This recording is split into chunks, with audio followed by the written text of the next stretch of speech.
The Michael Hatfield RE team presents Real Estate and More. Bay Area real estate is different than in all of America. And why? What's up with home buyers? What's on sellers' minds? How is the market? And much, much more. Now, here's your host, Michael Hatfield. Welcome to the Real Estate and More Show, your go-to show for helpful real estate insights. Today, we're diving into just why having a professional realtor is crucial when buying or selling a home. Did you know that it is reported that homes sold off the MLS lose an average of $5,000 in that transaction, adding up to $1 billion in lost value nationwide? We'll break down the importance of working with a licensed agent, the latest mortgage rate trends, and why you should buy the home and date the rate. Co-host Nancy Hatfield joins us today to share her insights and strategies to help you navigate today's market with confidence. Welcome to the show, Nance. Thanks, Michael. I'm glad you're here. Thank you. Yeah. You know, the other day, a fellow called me and he said, you know, I don't need a realtor. I heard your show. I don't need a realtor. I can do this all myself. And I said, well, in all due respect, sir, you know, if you want, that's just fine. You know, that's your choice to do that. But the reason that you definitely want to think about, you know, having a realtor represent you is the same reason that you would have a lawyer represent you if you were accused of a wrongdoing. You don't want to give up your piece of your farm. And generally speaking, you know, what Zillow now is saying, and the Big Z with the latest report, you leave money on the table if you do not have a licensed realtor working for you. And so, you know, that's something to really think about and something to really seriously consider. You want somebody on your side and someone that takes care of you. You have to be an agent also to access the multiple listing service. And homes that are not listed on the multiple listing service, according to Zillow's newest report, they lose quite a bit of money. It's something like $5,000 a transaction. So to access that MLS, you need a licensed realtor, someone that has put their integrity, their credibility on the line to become a realtor. Then once you've paid the necessary dues annually and the subscriptions and such, then you can access the MLS, which is the most accurate source of data on the internet currently. So that's just another reason that you would want to do that. Don't you agree? I do agree. Well, tell me more. So in the San Francisco Bay Area, these homes off the MLS typically sold for $4,975 less than those listed on the MLS in 2023 and 2024, a median loss of 1.5 nationwide. This study showed 1.5%. Yes, right? 1.5% nationwide. Wow. And off MLS sales lowered the closing price in 44 out of our 46 states included in its study, the Big Z reported. As a point, you may know that data input into the MLS requires a licensed agent. And by the way, the MLS provides the most accurate source of information about a seller's home, and sellers in 33 states experienced median losses exceeding 1%, and sellers in 10 states saw losses greater than 2%. So that's significant. Yeah. Not anybody can put information about a property into the MLS. Not anybody can do it. You have to be a licensed real estate professional in order to put that information into the MLS. If you're not, and you were to put that information in there, the information integrity would be not quite as high, I would assume. Right. Thinking about selling your home or finding your dream property? Call the Michael Hatfield RE team at 925-322-7775. We're here to guide you through every step. The greatest median loss, by the way, in the report on selling your home with a use of the MLS versus not, by the way, was in California, where sellers not using the MLS saw an average price reduction of $30,075 or 3.7%. And that was followed by New York, which was off 3.7% or $13,749, and then Massachusetts at 3.4% or $20,171 difference. That's a medium loss where sellers not using the multiple listing service saw that price reduction in what that home sold for. That would make me motivated to have it on the market versus not. But sometimes there could be a reason or two, I suppose. On the MLS, right? That's the market. When a realtor tends to say on the market, it means on the MLS, that it's put on the MLS and then vetted with anybody out there through the various syndications that are a result of having a home or placed on the multiple listing service.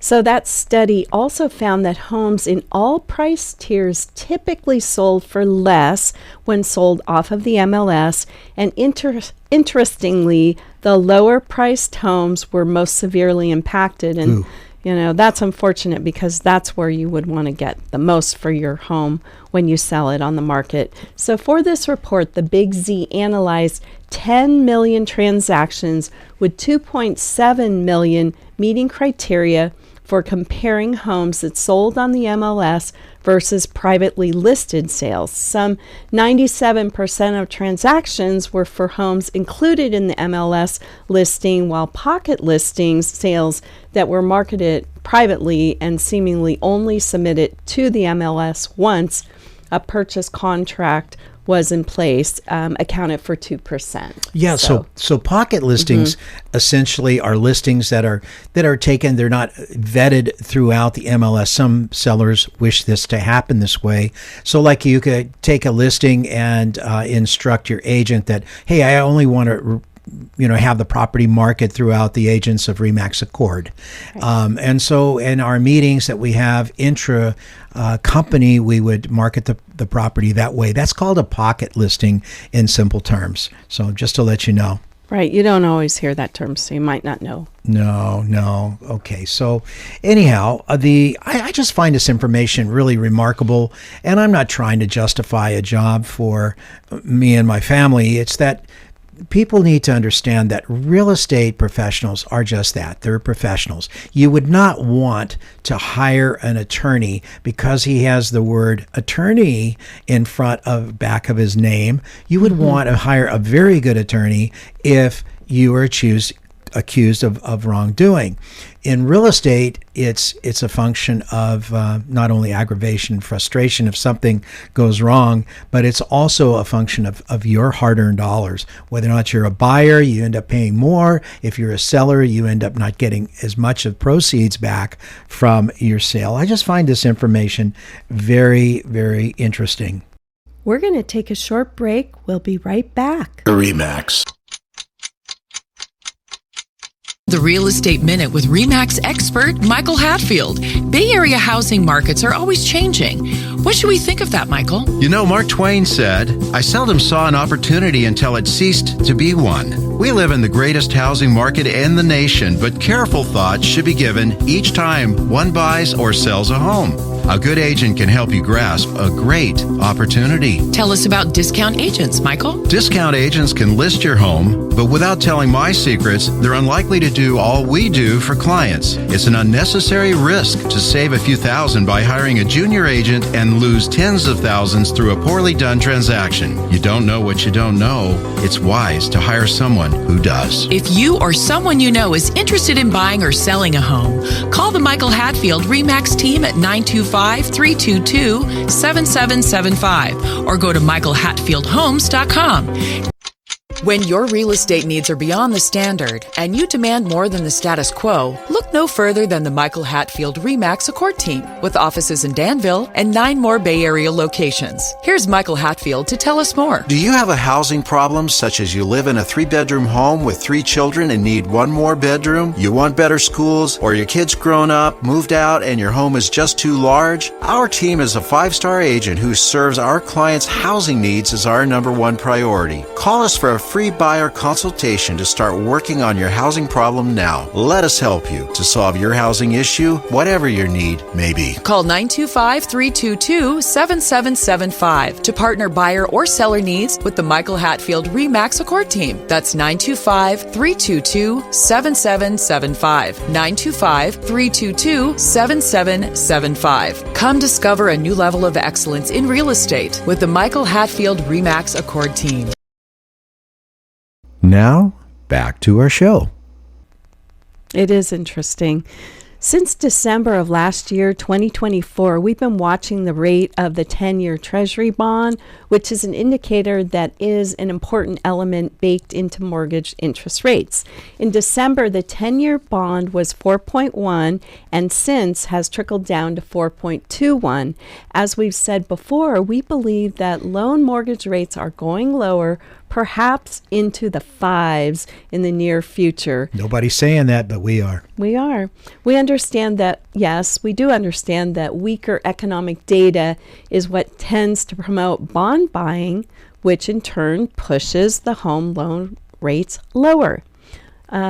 We note that a person with great credit can rope in a 30-year fixed loan at around 6.37%, even better perhaps. So just think, on a $500,000 loan at 6%, your payment would be $2,974 per month, and a $500,000 30-year loan at 7%, 1% difference, would make your payment what, Michael? Well, $3,293. And the famous saying that comes from our colleague Erin Merritt. Yes, it does. What does she say? Buy the home, but date the rate. I just love that for some reason. That means, go for the home that you like, one that'll work for you. Pay more attention to the fact that you love the home and look towards that all valuable home appreciation that historically has been something that you've been rewarded with through your home ownership in the San Francisco Bay Area.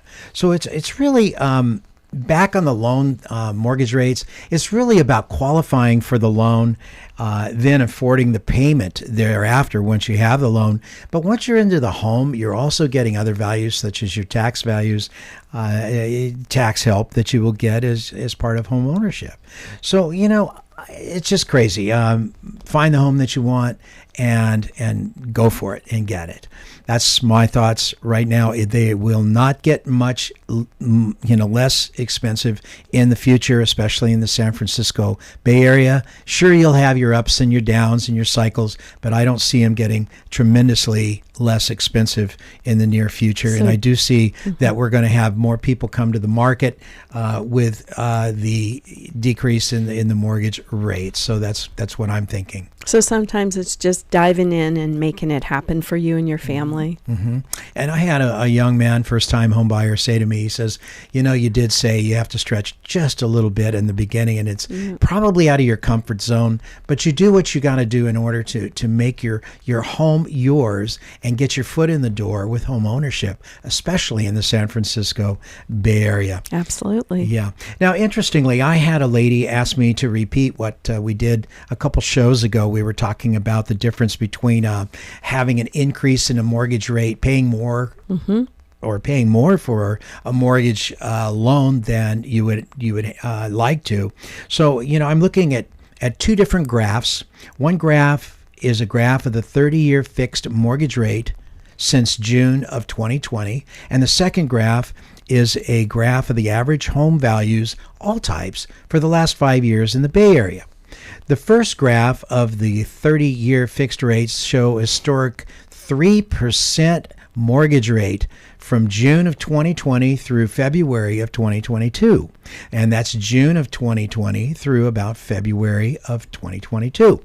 Then there was a steady climb of rates through 5%, 6%, some small cycles, and then actually above 6% and as high as 7% and a little bit more since July of 2022. Rates have been 6 to 7% in a range roughly since July of 2022. The second graph is one of home values in the San Francisco Bay Area, and it shows how they have climbed steadily through a rough average. Let's just say a home is $600,000 in 2020. In 2024, that value is $200,000 greater. It's at $800,000. This is a typical example that we've seen in home appreciation in the San Francisco Bay Area. So just to comment, if I owned a home, I would hope to see appreciation of $200,000 costing me on a 7% mortgage as opposed to a 6% mortgage. It would cost me another $15,312 in interest over that period of time, but in home appreciation, it would be $200,000. So what is more important? $200,000 in home appreciation. If you can afford it to pay the $15,312, you're getting back roughly $200,000 you hope in historical appreciation by the home.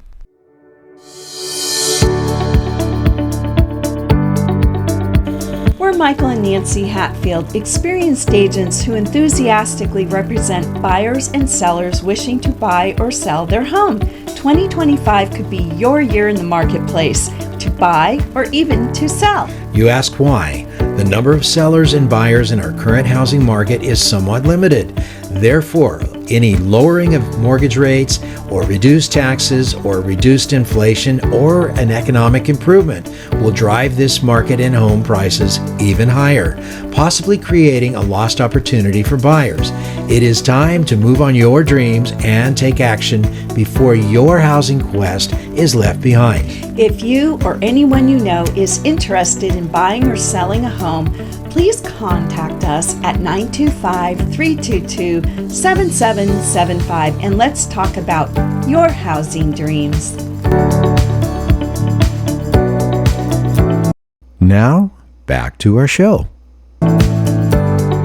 Definitely. There's no question. Yeah. If you're thinking about selling your home or finding your dream property, call us at the Michael Hatfield RE/MAX team. We'd be happy to help you and guide you through every step of the way. We would. Let's talk about some statistics now. Realtor.com reports the real estate market appears to be cranking up for spring. Inventory keeps growing, giving buyers more options versus last year. That's encouraging. Yeah, we're getting more coming on the market. And prices are moderating nationally, down year over year, 16 weeks in a row. That's nationally, not the San Francisco Bay Area. Remember, there's some 50,000 different markets in the nation, but the San Francisco Bay Area is very unique. It doesn't drop out of the sky. The values hold pretty solid here. It is unique. The Mortgage Bankers Association reports mortgage credit availability increased to start 2025, rising to its highest level since June of 2022, calling it a positive development for the spring home buying season, and that's right around the corner. A national online real estate database found that at the start of February, there were 5 months of for sale inventory near a 6-year high. A key point, economists seek a 4 to 6 month supply as a balanced market. So that's how they view it. So we have homes staying on the market longer, Right. but the values are holding up there in the San Francisco Bay Area. At least that's how it appears to be at this point in time. And we've been saying that all along is that we've had an equilibrium of homes on the market, the number of homes on the market to the number of of potential buyers, and it's been that way for months and months and months, and perhaps even a year, almost 2 years, and a limited number of transactions. And that if anything changes, if the economy improves, mortgage interest rates improve, what we're going to have at that point in time is a much more active market, and will also likely make the prices in the San Francisco Bay Area homes go upward. Sure. Yeah.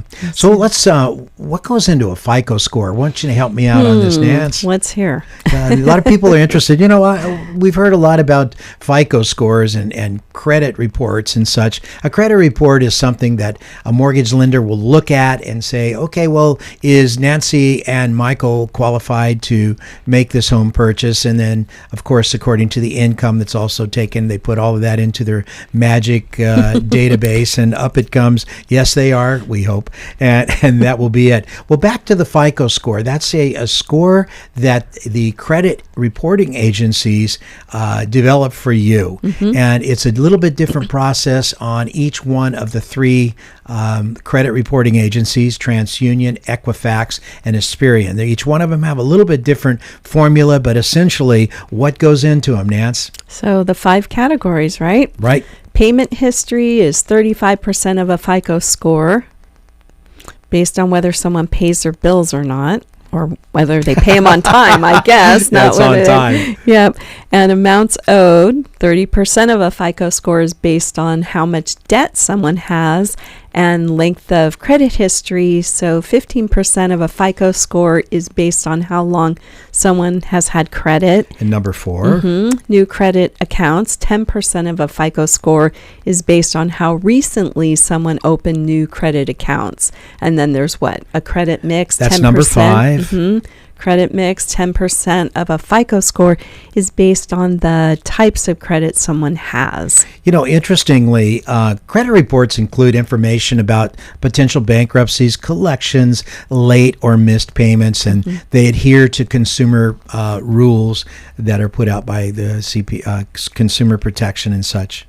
Different FICO scoring models and credit bureaus can result in different credit scores. And interestingly, if you go to get a mortgage loan, most all of the lenders require what they call a tri-merge, which means that there is a report from each one of the major 3 credit reporting agencies, and then they decide if they take the average of those or the lowest of those, or what they use in order to make their credit decisions. We're going to take a short break. We'll be right back. There's a shortage of Bay Area homes for sale, and you've been watching home prices rise year after year. And now your home is worth a great deal more, and you're thinking, time for something new. Why not sell before interest rates and market conditions change everything? You'd like experts who can help you get the best deal possible, negotiate on your behalf, and work hard to ensure a smooth transition. List your home with us. If you're buying or selling a home, call us now. Working with Michael and Nancy, I was a first-time home buyer, and I was very nervous about the process. I didn't really know what to expect. Michael and Nancy were able to take that fear away from me and answered all of my questions. They were right by my side the entire time, and they really helped me find the perfect home for me, and I'm so thankful. For excellence in real estate, call the Michael Hatfield RE/MAX team at 925-322-7775 or go to michaelhatfieldhomes.com. Now, back to our show. Got it. So, to recap, the main categories considered for a FICO score are a person's payment history, 35%, amounts owed, 30%, length of credit history, 15%, new credit accounts, 10%, and types of credit used, 10%. FICO scores are available from each of the 3 major credit bureaus, which you mentioned, and they're based on information contained in the consumer's credit reports. And for a mortgage loan, a lender typically requires, as I said before, 3 of the credit reporting agency reports. Credit decisions are made upon those. That's called a tri-merge again. If you are ready to make a move in the real estate market, get in touch with the Michael Hatfield RE/MAX team at 925-322-7775. We're dedicated to helping you buy or sell with confidence. Wow. You know, I want to talk about inflation. In January, inflation was up. Now, inflation typically does not encompass two very important things where middle class people like myself and tend to feel it, because the inflation reports, generally speaking, do not include energy like fuel, oil, diesel fuel, or they don't include food.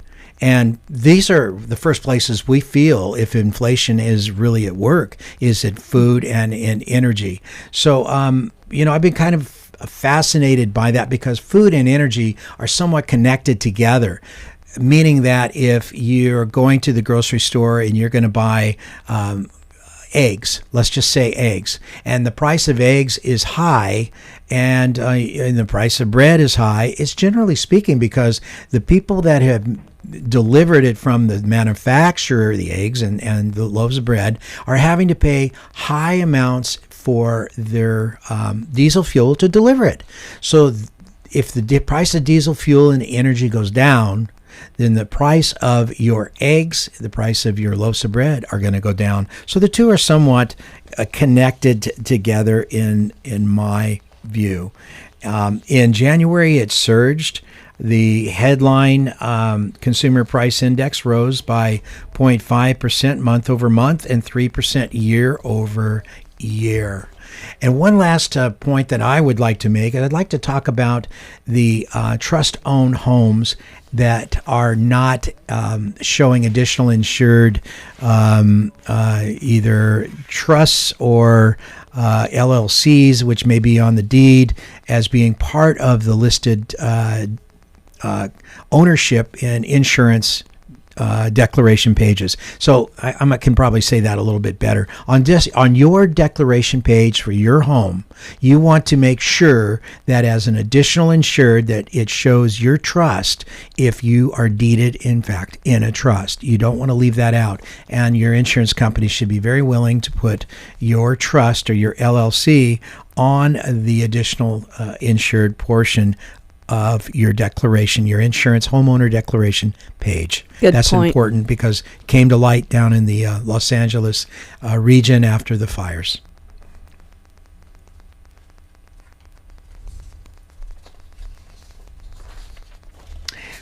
One last thing let's talk about is who's the home buyer today. Let's talk about the buyers only. Nancy, let's rip through this, please. So first-time buyer facts, is that what you're thinking about? Yes. Yes. First-time buyers made up 32% of all home buyers in 2024, and that was up from 26% in 2023.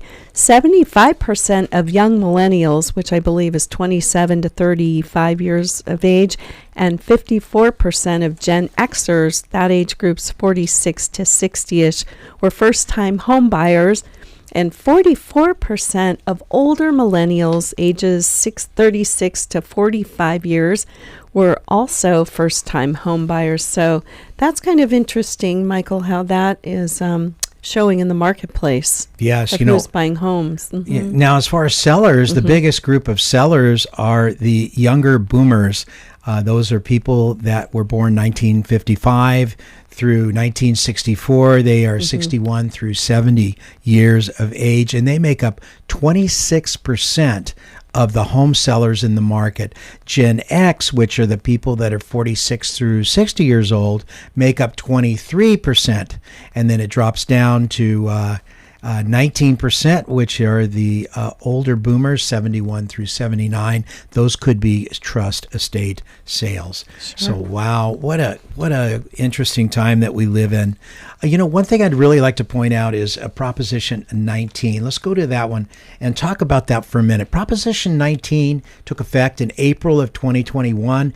It allows a homeowner, when they sell, to transfer their tax basis for capital gains purposes to the new home in another county within California. Yeah, who qualifies for that? Who qualifies that? Okay, for that, you have to be 55 years of age or older, right? You must be severely disabled or be a victim of a natural disaster or wildfire. Key benefits, Yep. you can transfer to any county in California, unlike previous laws, which limited transfers from specific counties. So you could, maybe Alameda County would honor a transfer in from somewhere else. Maybe they wouldn't. But now any county, if you qualify, will allow that transfer of your tax basis in regards to capital gains anywhere, any counties in California. How do you apply, Nance? That can be highly beneficial. So how do you apply? You either purchase or identify your new home within 2 years of selling your previous home. You complete the required forms with your county assessor's office. You submit documentation proving your eligibility, your age, verification, etc. And you await confirmation from the county assessor's office regarding your adjusted tax basis. Very good. Really a lot of information in the show today. I hope everyone was sitting there and actually paying attention so that when they go to use these things in their home buy or their home sell, or just nice to know that they actually do it. So, hey, a lot of great information. Thank you for being on the show, Nance. Thanks, Michael. It's all good information. So buying or selling a home is one of life's biggest financial decisions. It can be a bit overwhelming, or it can be exciting and a rewarding journey. Buyers navigate the challenges of making a home feel like a home, managing the payments, and staying on top of the maintenance, while sellers focus on presenting their property in the most attractive way to maximize its value, thus the proceeds from the sale. No matter which side of the transaction you're on, having the right team by your side makes all the difference. Contact us, the Michael Hatfield RE/MAX team, at 925-322-7775. Let's talk about your real estate needs, goals, and dreams. We'll be back next week, and I do hope you'll join us. Have a blessed week. Have a blessed week.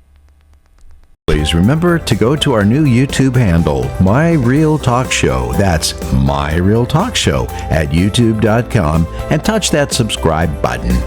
You can also find past aired shows at our handle, My Real Talk Show, on youtube.com.